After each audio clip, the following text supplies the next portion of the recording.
Hi, welcome to Sparkling Memories, a place we can build healthy relationship with food, pairs, and yourself. And today we're going to make the Caribbean style pate. I'm doing it a little different because I'm using ground turkey versus using beef. So let's go ahead and get started. From the ingredients, we'll start from the right to the left. We have thyme, hot peppers, red bell pepper, green bell pepper, onions. The ground turkey, 85% lean, 15% fat. Oregano, sun-dried tomatoes with Italian herbs, adobo with the salt, garlic, green bell pepper, red bell pepper, and of course the dough. Let's get started when it comes to the cooking of the veggies. I'm putting the onions first because I don't like to put everything in at one time.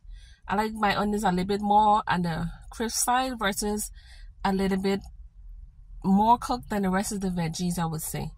So I'm just going to put in my onions. I only put in a little bit of oil, some vegetable oil, just to get it started because the turkey will have its own liquids. So you don't need a whole lot of onions. In terms of when you have onion, you put in butter. A lot of people do it that way, but for me, a little bit of oil is way better than using some butter right now. So Sazan Goya, I forgot to add that in the beginning. It's based on a season that's orange. I'm going to use the entire pack. You could use half or a portion, but I'd rather use the whole thing because I have a good bit of ground turkey to make. And just put a generous amount on there. Since I regret to show you the part where the onion bell peppers are, I'm going to show you just stirring around the onions before I actually have put in my Goya seasoning, because I don't want to skip anything. I want to make sure you can see exactly what's going on, and you leave that cook for a moment. Try not to overcook it because you're not just cooking onions, you're adding other things to it. So you want to ease when it comes to ingredients. Thyme, you could use fresh thyme, but I use the late prepackaged ones. It's similar to the ground ones, but it's a lot easier to deal with without having to take out the stems and the leaves. The Goya with the salt, I want to add a generous amount with that because it hasn't salt, but I same token with the amount of ground turkey you use, when I'm putting a generous amount. Now, give it a good stir. You want everything to be incorporated. I'm going to give you a close up so you can actually see inside the pot itself. Oh yeah, just giving a stir. I don't want to fully cook, but I just want to have a little coating on there before I start adding my ground turkey. Because adding my ground turkey will be next.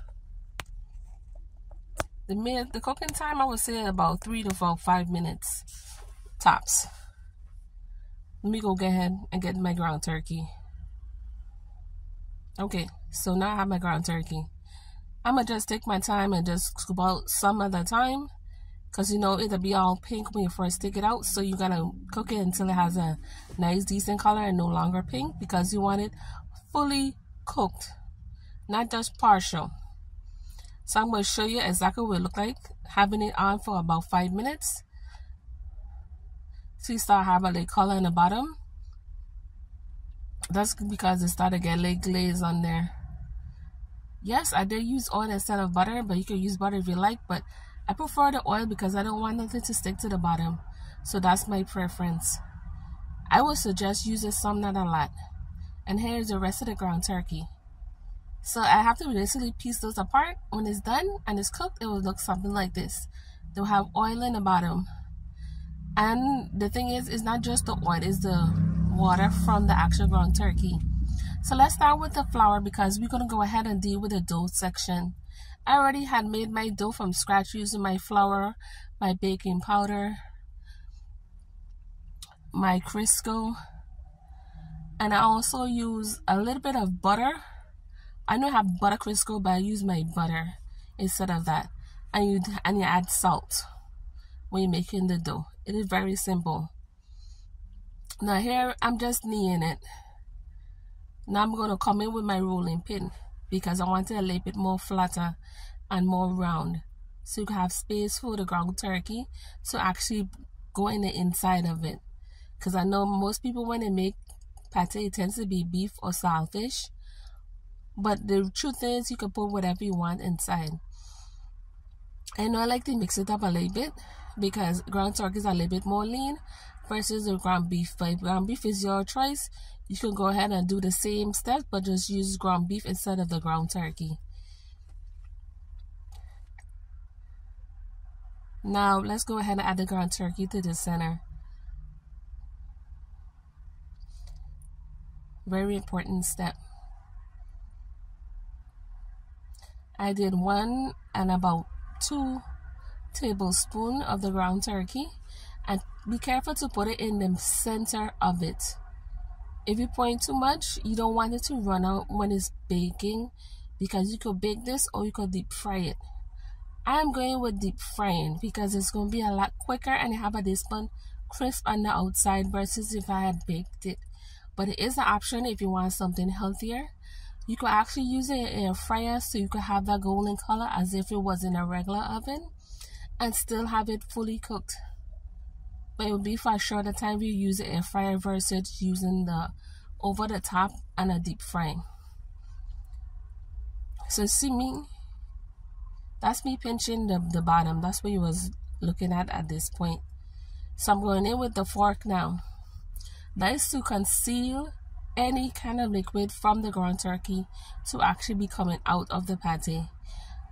One of the things you should do is to drain out some of the liquids because you don't want too much and for it to end up opening and causing a mess in your pan. So you might want to use the fork to put it down and seal it as good as possible. Now these are a few I had made right here, so I'm going to just go ahead and start cooking them at this point because now I have a few. Once you put in the dough, it's going to bubble up and it's going to fall to the pot to the bottom and then it will eventually rise. If you do it before time, that means it'll be too oily. So you want to do when your pot is hot. Here's a few that are just finished. And these are some more. Till next time, this is Miss Sitaram from Sparkling Memories.